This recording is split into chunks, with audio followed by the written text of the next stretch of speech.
तो अगेन आप लोगों का स्वागत है हमारे चैनल पर, हमारे मास्टरमाइंड सीरीज़ में भी।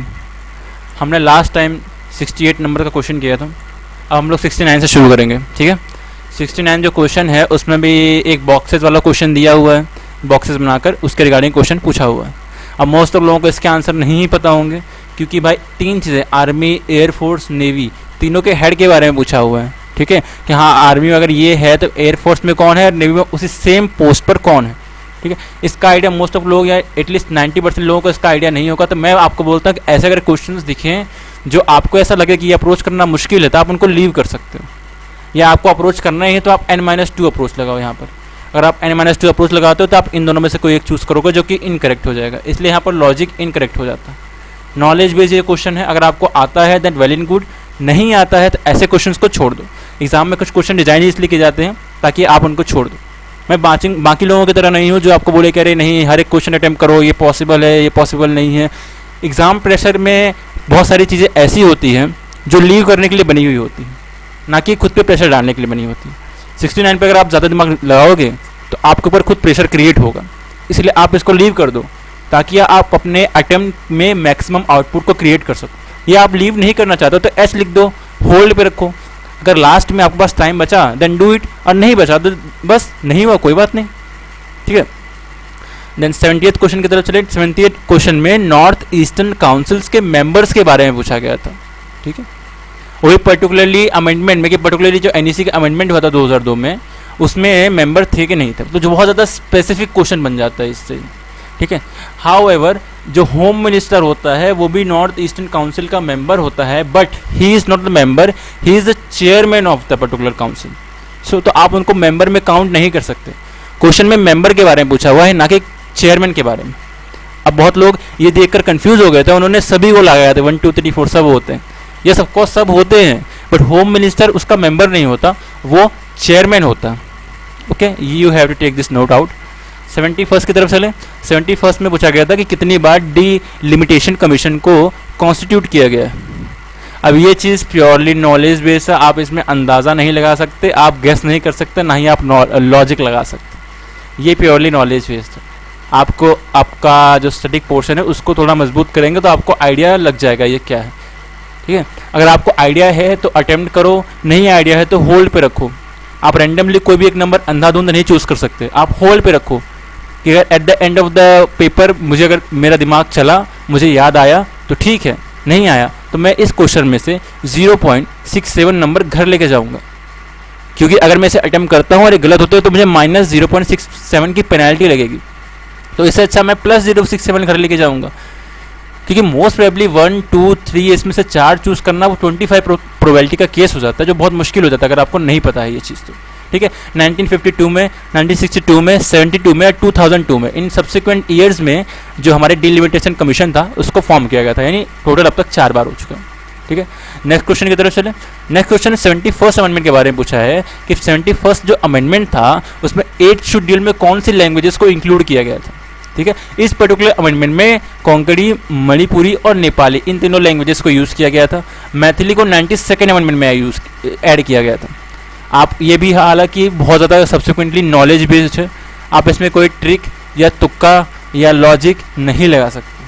ठीक है, आपको ब्लाइंडली ही गेस करना पड़ेगा, या तो आप इसे लीव कर सकते हो। हालांकि बहुत सारे क्वेश्चंस लीव करना भी एक वो डिलेमा बन जाता है कि आप कितने ही क्वेश्चन लीव करोगे, एक क्वेश्चन 2 क्वेश्चन पर आप कितने क्वेश्चन लीव करोगे। ठीक है, बहुत सारे टीचर्स आपको बोलेंगे अरे आपको पता होना चाहिए। देखिए, मेरा पर्टिकुलर ये मानना है कि कई बार एग्ज़ाम प्रेशर में हमें जो पता होता है हम वो चीज़ें भूल जाते हैं, या कई बार वो चीज़ें हमारे ध्यान में नहीं आती, तो उसमें खुद को कोसना नहीं है, आपको खुद को बस पॉजिटिव रखना है और आगे बढ़ते जाना है, रुकना नहीं है। आप पेपर के किसी भी सेगमेंट में अगर अटक गए, रुक गए, तो आपका टाइम निकल जाएगा। रुकना बुरी बात इसलिए भी है पेपर में, क्योंकि रुकने के बाद भी मतलब इवन आफ्टर आप एक पर्टिकुलर पॉइंट पे स्टॉप हो जाते हो, स्टक हो जाते हो, तो ज़रूरी नहीं है कि उसका आंसर सही हो सकता है कि उसका भी आंसर गलत हो जाए। तो यहाँ पर आपका टाइम तो गया ही, ठीक है, प्लस आपका रॉन्ग आंसर हो गया, मतलब पेनाल्टी मार्क्स माइनस में जो लगेंगे, तो आपका दोनों तरीके से लॉस हो रहा है। इसलिए रुको मत, आप पर्टिकुलर जो 2 घंटे होते हैं उसमें से एक पर्टिकुलर टाइम को आप रिजर्व करके रख लो कि मैं इस टाइम पर जो मैंने क्वेश्चंस होल्ड पे रखे हैं या लास्ट के लिए रखे हैं वो मैं अटेम्प्ट करूंगा। अगर वो क्वेश्चंस 8 के अंदर है तो मैं उसे लीव कर दूंगा, अगर वो 8 से एक्स्ट्रा हो रहे हैं तो मैं जो एक्स्ट्रा क्वेश्चंस है उनको अटेम्प्ट करूंगा। ठीक है, 73 की तरफ चले। Next question 73। ठीक है, इसमें पार्टी और उसके लीडर के बारे में पूछा हुआ है। इसमें एक अच्छी बात यह है कि इसके जो ऑप्शन है वो 1 ओनली वाले हैं, यानी इसमें आप n-2 अप्रोच लगा सकते हो। अगर आपको पता है, नॉलेज बेस पे है, तो आप इजीली आंसर को अटेम्प्ट करो। आपको आइडिया है, बहुत अच्छी बात है। आपको अगर आइडिया है तो आप तो वैसे भी करेक्ट कर ही लोगे, पर जिनको आइडिया नहीं है वो लॉजिक बेस पे जा सकते हैं। लॉजिक बेस में इसमें क्या लगेगा, क्योंकि 1 ओनली वाला ऑप्शन है इसलिए इसमें n-2 अप्रोच लगेगी। और n-2 अप्रोच से क्योंकि 4 फैक्टर्स है टोटल, तो मैं 4 - 2 कर दूंगा, यानी 2 ओनली, यानी मोस्ट प्रोबेबली इसमें से 2 करेक्ट हैं और 2 इनकरेक्ट है। ठीक है, एंड होपफुली इसमें से आप अदर डिटेल्स भी देख लीजिए। हो सकता है कि आगे अपकमिंग ईयर्स में हो सकता है इसके रिगार्डिंग कोई क्वेश्चन पूछ ले। जैसे भारतीय जनसंघ था, उसमें यहाँ पे लिखा है श्याम प्रसाद मुखर्जी, तो ये करेक्ट है। ठीक है, इसके इन्होंने क्रिएशन किया था। सोशलिस्ट पार्टी को आचार्य नारायण देव और जेपी नारायण ने बनाया था। ठीक है, राजगोपालचारी ने स्वतंत्र पार्टी का फॉर्मेशन किया था, 1959 कह रहा हूँ। और कांग्रेस फॉर डेमोक्रेसी ये तो जगजीवन राम ने ही किया था। ठीक है, तो ये सब चीज़ें हैं जो बेसिक आपको याद रखनी है। नेक्स्ट क्वेश्चन की तरफ चलते हैं। नेक्स्ट जो क्वेश्चन है वो कॉन्स्टिट्यूशन ऑफ इंडिया के अंदर से पूछा गया है, जिससे पूछा गया कि पार्ट 9A में पार्ट 9A जो कॉन्स्टिट्यूशन का है, क्या उसमें म्यूनसिपैलिटीज़ की पावर दी है? यस, ऑफकोर्स दी हुई है। इमरजेंसी प्रोविजन कहाँ दिया गया है? तो इमरजेंसी प्रोविजन जो है वो 18वें पार्ट में दिया गया है। यहाँ पे एग्जैक्ट 18 लिखा हुआ है, ये भी करेक्ट है। अब बाकी प्रोविजन रिलेटेड टू अमेंडमेंट कहाँ पर दिया गया है? Yes, of course provision related to amendment जो 20 में दिया हुआ है, तो ये भी करेक्ट है और तीनों ही करेक्ट है। ठीक है, अब यहाँ पर आप बोलोगे कोई लॉजिक ट्रिक नहीं, कोई लॉजिक और ट्रिक यहाँ पर नहीं लगेगा। पेपर के एक सेगमेंट में लॉजिक और ट्रिक लगा सकते हैं, पर जब पेपर के पॉलिटी के सेगमेंट की बात होती है तब जो पॉलिटी वाला जो सेक्शन होता है उसमें आपका लॉजिक या ट्रिक जनरली नहीं लगता। इतना आपको ध्यान रखना है, क्योंकि पॉलिटी के जो क्वेश्चंस होते हैं वो खुद में ही एक एक्सेप्शन है। उसमें आपको अपना बेसिक मजबूत करना पड़ेगा, अपने जो रूट हैं उसको एकदम बिल्डअप करना पड़ेगा। उसके बाद आप पॉलिटी के क्वेश्चन इजीली अटेम्प्ट करोगे, और पॉलिटी के क्वेश्चन टू द पॉइंट बहुत ईजी होते हैं, आप इजीली अटेम्प्ट कर सकते हो। अगर आप पॉलिटी में सारे पार्ट्स के बारे में जानते हो, जो कि बहुत ज़्यादा है भी नहीं, तो आप इजीली इन सबको करेक्ट कर सकते हो। ठीक है, तो इधर लॉजिक नहीं लग रहा था, लॉजिक बोल सकते हैं फेल हो जाता है। 75 की तरफ चले। 75 में पूछा गया था कि कॉन्स्टिट्यूशन के अकॉर्डिंग इनमें से क्या करेक्ट है। ठीक है, फर्स्ट अब ये चीज़ है, एक इसमें आप लॉजिक लगा सकते हो। ठीक है, भले इवन दो ये कॉन्स्टिट्यूशन का पार्ट है, पर आप इसमें लॉजिक लगा सकते हो। कैसे, चलो मैं बताता हूँ। देखो, इंटर स्टेट ट्रेड, ठीक है, 2 स्टेट के बीच में अगर ट्रेड हो रहा है तो किसी एक पर्टिकुलर स्टेट लिस्ट में वो चीज़ कैसे आ सकती है? तुम खुद सोचो ना, वो चीज़ तो फोर्स और यूनियन होल्ड करेगा। भाई अगर 2 स्टेट्स के बीच में कोई चीज़ हो रही है, जब तक उसको ऊपर से कोई कवर नहीं करेगा तो वो तो भाई एक दूसरे के बीच में कोलिजन हो जाएगा।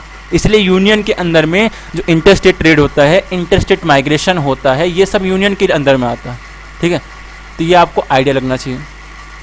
ठीक है, आप आई नो एग्ज़ाम के टाइम पे इतना प्रेशर रहता है कि कई बार हम ये चीज़ असेस नहीं कर पाते हैं उस पॉइंट पे। इसके लिए आपको क्या करना है, इसका एक सॉल्यूशन है, आपको प्रैक्टिस करनी पड़ेगी। ठीक है, आपने बहुत फेमस कोट सुना होगा, that practice makes man as well as women perfect. ठीक है, तो इधर आपको प्रैक्टिस करनी पड़ेगी। आपको समझना पड़ेगा कि यूपीएससी कौन सा एक पर्टिकुलर पैटर्न है जो बार बार फॉलो कर रहा है। यूपीएससी कौन सी चीज़ों को जनरली करेक्ट करता है, कौन सी चीज़ों को इनकरेक्ट करता है, कौन से सॉफ्ट वर्ड हैं, कौन से हार्ड वर्ड है, पॉलिटी में क्या क्या एक्सेप्शंस हो सकते हैं।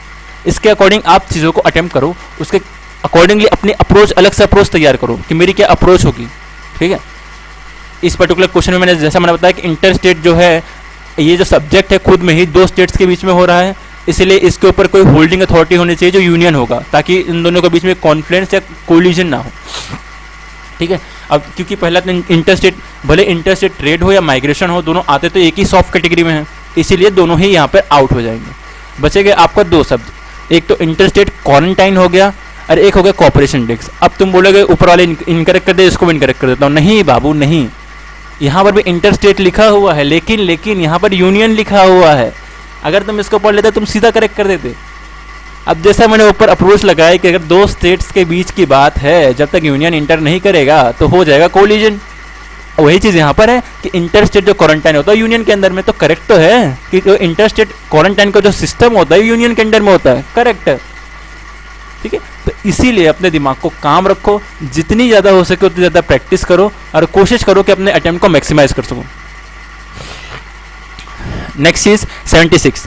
देखो सुप्रीम कोर्ट ऑफ इंडिया ने राइट टू प्राइवेसी कौन से एक्ट से रिप्लेस किया था? तो आर्टिकल 21। मोस्ट प्रोबेबली आर्टिकल 21 बहुत ईयर में लाइक 2024 में पूछा गया था, 2023 में भी इसका एक क्वेश्चन आया था और शायद 22 में भी एक क्वेश्चन आया था। कंटिन्यूसली 3 ईयर ही पूछा गया और हर ईयर एक ही आंसर होता है, आर्टिकल 21 आर्टिकल 21। अब इसका क्या सॉल्यूशन है? इसका एक ही सॉल्यूशन है कि आपको कॉन्स्टिट्यूशन के कोई बेसिक जो आर्टिकल्स हैं वो याद होने चाहिए। लाइक एटलीस्ट आपको फंडामेंटल राइट्स याद होने चाहिए, एटलीस्ट आपको डीपीएसपी याद होना चाहिए और कुछ प्रोमिनेंट पार्ट होते हैं वो याद होने चाहिए। आपको पूरा कॉन्स्टिट्यूशन रटने की जरूरत नहीं है, आपको कुछ उन पर्टिकुलर सब्जेक्ट्स को या उन पर्टिकुलर टॉपिक्स को याद रखने की जरूरत है जिनसे यूपीएससी अक्सर सवाल पूछता है। जैसे कि डीपीएसपी है, डीपीएसपी यूपीएससी का बहुत फेवरेट टॉपिक है, फंडामेंटल राइट यूपीएससी का बहुत फेवरेट टॉपिक है। तो आप इनके आर्टिकल्स को याद करो ना, ध्यान रखो कि इनके कौन से आर्टिकल में किस पर्टिकुलर टॉपिक की बात की हुई है, ठीक है। और जैसा मैंने बोला पॉलिटी जो एक चीज़ है जिसे एक्सेप्शन का बोल सकते हैं, इसमें लॉजिक्स बहुत कम लगते हैं, बहुत रेयरली इसमें लॉजिक लगता है। इसका जो मेनली जो पार्ट होता है वो आप नॉलेज बेस से या स्टैटिक नॉलेज से भी सॉल्व कर सकते हैं, ठीक है। 77 की तरफ चलते हैं। 77 में क्वेश्चन पूछा गया था जो सीडीएस होता है यानी चीफ ऑफ डिफेंस स्टाफ होता है, वो हेड होता है किस किस डिपार्टमेंट का हेड होता है ये पूछा हुआ है, ठीक है। तो क्या permanent chairman of the staff committee होता है? फॉर श्योर, क्योंकि यहाँ पे भी स्टाफ लिखा हुआ है तो परमानेंट स्टाफ का हो सकता है। सेकेंड में लिखा है कि exercise military command over the 3 services, जो हमारी 3 सर्विसेज होती हैं, नेवी हो गया, लैंड हो गया, एयरफोर्स हो गया, क्या तीनों का जो हेड होता है ये होता है? नहीं, तीनों का जो हेड होता है वो प्रेसिडेंट होता है। ये आर्टिकल्स में मेंशन किया गया है, इसलिए बोल रहा हूँ बाबू पॉलिटी पढ़ो, कॉन्स्टिट्यूशन को थोड़ा बहुत पढ़ो, उनके अंदर इनर ड्राइव करो क्या लिखा है, कौन से आर्टिकल में क्या मेंशन किया गया है। जब तक तुम पॉलिटी नहीं पढ़ोगे तो पॉलिटी तुम्हें नहीं पढ़ पाएगी, तुम पॉलिटी के क्वेश्चन अटेम्प्ट नहीं कर पाओगे, ठीक है। अगर तुमने पॉलिटी के आर्टिकल्स को पढ़ा होता तो उसमें क्लियरली मेंशन किया गया है कि जो तीनों जो मिलिट्रीज होती है, नेवी, लैंड, आर्मी, तीनों का जो हेड होते हैं वो प्रेसिडेंट होते हैं, ठीक है। प्रेसिडेंट का जो सुप्रीम कमांड चलता है वो आर्टिकल 53 में क्लियरली मेंशन किया गया है। तो बाबू पढ़ो, कॉन्स्टिट्यूशन को पढ़ो, जब तक कॉन्स्टिट्यूशन को तुम नहीं पढ़ोगे तब तक तुम पॉलिटी के क्वेश्चन नहीं पढ़ पाओगे, ओके। नेक्स्ट क्वेश्चन की तरफ चलते हैं। नेक्स्ट क्वेश्चन में क्या लिखा है? Operation undertake by army toward upliftment of local population. अब यहाँ पे तुम इस पर्टिकुलर वर्ड को हाईलाइट करो, अपलिफ्टमेंट, ठीक है, of local population in remote areas to include addressing of their basic needs, ठीक है। अब तुम्हें अपलिफ्टमेंट जो वर्ड होता है उसके आसपास सुनने में क्या लगता है? चलो मैं तुम्हें इसका हिंदी में सुना देता हूँ। ये देखो, मूलभूत आवश्यकताओं को पूरा करने सहित दूरस्थ क्षेत्रों में स्थानीय जन समुदाय के उत्थान के लिए, उत्थान, अपलिफ्टमेंट, किसी इंसान को एक लेवल से ऊपर लेके आना या एटलीस्ट अपने लेवल तक लेके आना, उसको बोलते हैं अपलिफ्टमेंट। और मुझे नहीं पता तुम्हारी हिंदी कितनी मजबूत है, तुम्हारी हिंदी कितनी कमजोर है, लेकिन इसी को हिंदी में एक वर्ड दिया जाता है जिसको हम बोलते हैं सद्भावना, ठीक है।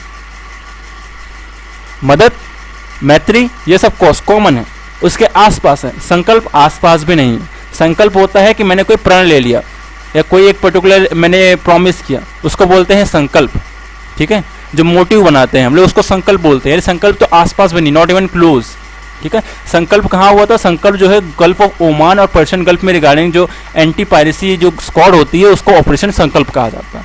ऑपरेशन मैत्री कहाँ है? मैत्री जो है नेपाल में फ्लड आई थी उस टाइम पे जो फॉर्म की गई थी उसको ऑपरेशन मैत्री कहते हैं। मदद तो भाई आर्मी जो डिजास्टर में हेल्प करती है उसको मदद कहा जाता है। यस ऑफ कोर्स ये जो मैत्री और जो मदद है ये क्लोज है, बट आप अगर थोड़ा भी हिंदी में अच्छे हो तो आपको आइडिया होगा कि अपलिफ्टमेंट, जिसको हिंदी में उत्थान कहा जाता है, उसी को सद्भावना भी कहते हैं। दूसरे के टुवर्ड ऐसी अच्छी फीलिंग रखना कि आप उसको अपने लेवल तक लेके आना चाहते हो या अपने से ऊपर लेके जाना चाहते हो, दूसरे के टुवर्ड अच्छी फीलिंग रखना यानी सद्भावना, अच्छी फीलिंग, दूसरे के टुवर्ड अच्छी फीलिंग यानी सद्भावना, ठीक है। तो अगर आपको थोड़ी हिंदी मजबूत है तो लॉजिक बेस ये हो सकता है, ठीक है। नेक्स्ट क्वेश्चन की तरफ चलेंगे। नेक्स्ट क्वेश्चन जो है 79वां क्वेश्चन है। इसमें लिखा है कि लॉन्गेस्ट बॉर्डर किसके बीच में है। अब इसके लिए तुम्हें हल्का हल्का मैप याद होना चाहिए बाबू। मैप याद नहीं है तो तुम इसको नहीं कर पाओगे, ठीक है। अब तुम्हें आइडिया हो भाई चाइना बड़ा नेशन है, इंडिया बड़ा नेशन है, इसलिए इसने जानबूझकर चाइना और इंडिया को पास दिया हुआ ताकि बच्चे गलती करें। अक्सर हम नेशंस के साइज पर उनके बॉर्डर का साइज डिपेंड कर लेते हैं। इवन इंडिया का जो बिगेस्ट बॉर्डर है वो भी बांग्लादेश से शेयर होता है, वो तो चाइना से शेयर होता ही नहीं है, ठीक है। इस हिसाब से चाइना और इंडिया जानबूझ कर दिया गया है ताकि बच्चे गुमराह हो जाएं। इसके लिए आपको थोड़ा मैप का नॉलेज होना चाहिए तो आप समझ जाओगे कनाडा और यूएस जो होता है वो लॉन्गेस्ट बॉर्डर शेयर करते हैं। वो ऊपर नीचे हैं और लॉन्गेस्ट बॉर्डर शेयर करते हैं, ठीक है।